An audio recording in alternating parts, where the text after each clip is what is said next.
Salvos pela graça, aplicações e conclusão. A primeira aplicação. Implicações da salvação pela graça. Em primeiro lugar, a salvação do pecador é pela graça de Deus? Então aqui você vê a razão pela qual Deus não leva em consideração as virtudes pessoais dos homens que Deus os traz para a glória. Eu disse, virtudes pessoais? Como eles podem ter quaisquer virtudes pessoais sendo inimigos de Deus por suas más obras? Na verdade, quando comparados uns com os outros, os homens parecem melhores do que os outros, por natureza, mas diante de Deus eles são todos iguais, mortos em ofensas e pecados. Os homens são salvos pela graça? Então aqui você vê o que causa conversão pelos filhos dos homens, pois nenhum se converte pelas suas boas obras e nem é rejeitado pelas suas más obras. Entretanto, muitos são convertidos a Deus conforme a graça se agrada em trazê-los. 1. Ninguém é aceito pelas suas boas obras, pois se assim fosse, não seriam salvos pela graça, mas pelas obras. No que diz respeito à causa da salvação, obras e graça são opostas uma à outra, como já tenho mostrado. Se alguém é salvo pelas obras, então não é pela graça. Se é pela graça, então não é pelas obras. Romanos 11. É evidente que ninguém é recebido por Deus devido às suas boas obras, e isso não apenas porque Deus declara o seu repúdio à suposição de tal coisa, mas também porque ele tem rejeitado as pessoas que em qualquer momento tentaram ser justificadas e aceitas por ele com base em suas próprias boas obras. 2. Os homens não são rejeitados pelas suas más ações.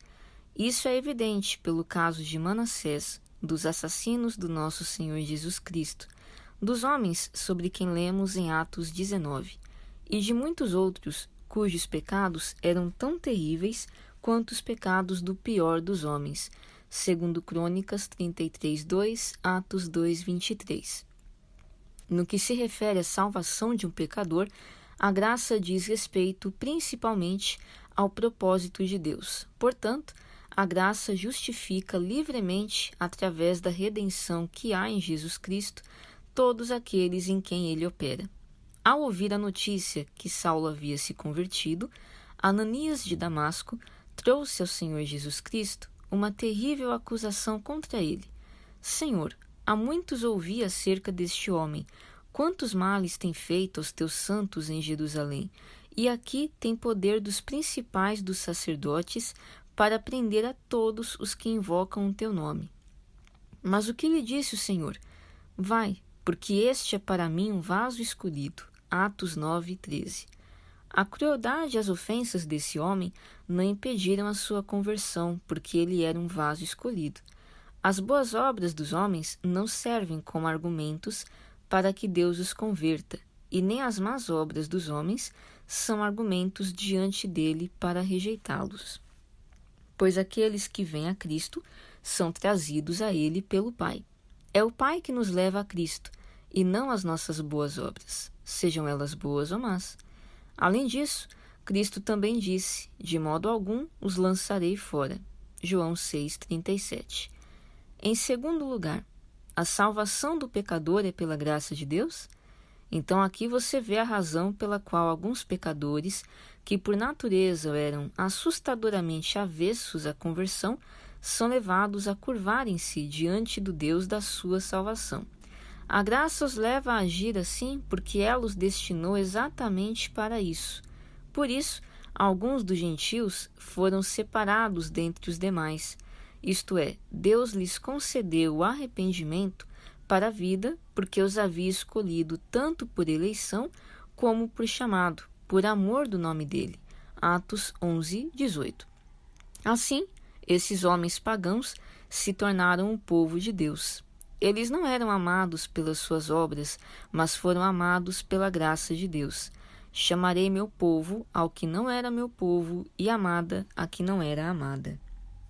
Mas se as mentes deles são contrárias a Deus e a sua própria conversão, ainda assim eles serão um povo em que Deus engrandecerá as riquezas da sua graça? Sim, pois no dia determinado Deus exercerá seu poder e eles serão dispostos e capazes de crer pela graça. Salmos 110:3, Romanos 9:25.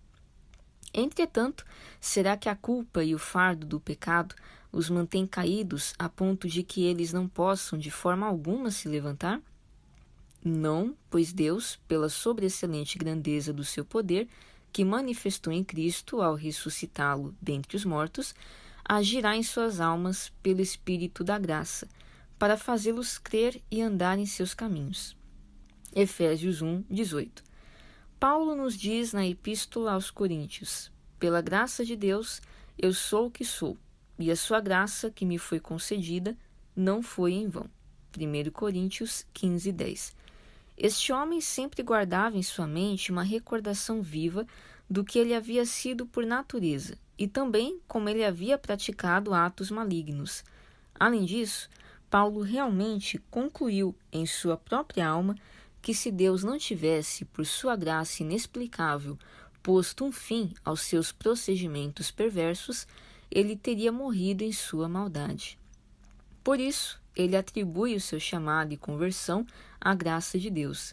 Mas quando aprouve a Deus que desde o ventre de minha mãe me separou e me chamou pela sua graça, revelar seu Filho em mim.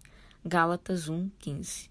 Ele também atribui à graça de Deus o seu chamado ao apostolado, pois foi a graça que o converteu e concedeu dons e autoridade para que pudesse ser um apóstolo e pregador do Evangelho da graça de Deus.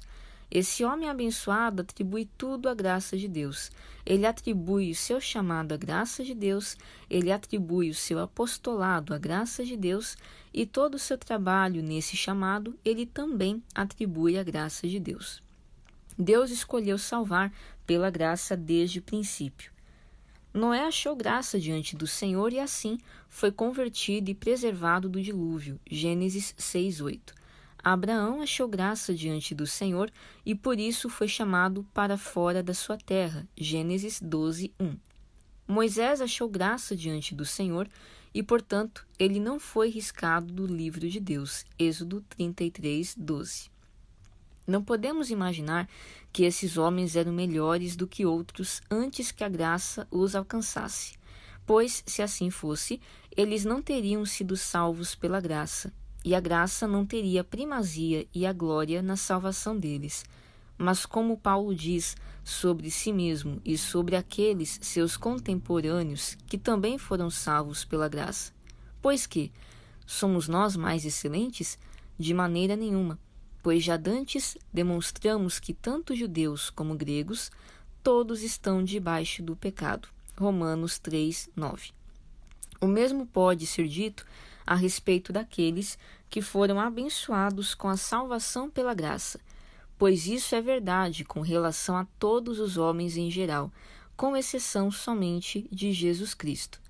Em terceiro lugar, a salvação do pecador é pela graça de Deus? Então aqui você pode ver a razão pela qual um desviado pode ser restaurado, enquanto outro é deixado a perecer em sua apostasia. Houve graça para Ló, mas nenhuma para sua esposa. Por isso ela foi deixada em sua transgressão, mas Ló foi salvo. Houve graça para Jacó, mas nenhuma para Esaú. Por isso Esaú permaneceu em sua apostasia, mas Jacó encontrou misericórdia. Houve graça para Davi, mas nenhuma para Saul. Por isso Davi obteve misericórdia, enquanto Saul pereceu em sua apostasia. Houve graça para Pedro, mas nenhuma para Judas. Por isso Judas pereceu na sua apostasia, enquanto Pedro foi salvo do seu pecado. Esse texto não é bom para nenhum outro, senão para aqueles que são eleitos pela graça, porque o pecado não terá domínio sobre vós, pois não estáis debaixo da lei, mas debaixo da graça. Romanos 6:14. Alguém pode dizer que um encontrou graça e outro não, porque um se arrependeu, mas o outro não. Bem, mas quem concedeu o arrependimento para aquele que se arrependeu? O Senhor se voltou e olhou para Pedro. Ele não se voltou e olhou para Judas.